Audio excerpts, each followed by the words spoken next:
আমাদের team alpha দেয়ারোর তৈরি nano স্যাটেলাইটটা হচ্ছে বাংলাদেশের প্রথম কোনো হাই স্কুল লেভেলের ন্যানো স্যাটেলাইট। এর আগে হলো ব্র্যাক অন্বেষা মানে ব্র্যাক ইউনিভার্সিটির ব্র্যাক অন্বেষা নামক একটা ন্যানো স্যাটেলাইট তৈরি করেছিল। আর তারপরে হলো আমরা প্রথম এই যে হাই স্কুল লেভেলে।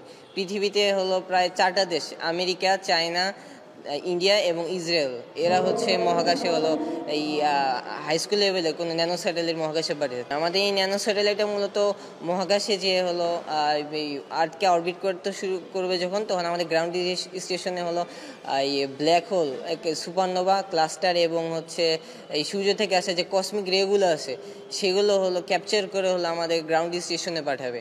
গ্রাউন্ড স্টেশনে পাঠিয়ে আমরা হলো ডেটাগুলো অ্যানালাইজ করব, পাশাপাশি বিভিন্ন যে ইউনিভার্সিটিগুলো আছে তাদের হলো আমরা এই ডাটা সেল করব এবং তারা সেই রিসার্চের উপর ভিত্তি করে আমাদের পাশাপাশি ওই ডেটাগুলো দিবে।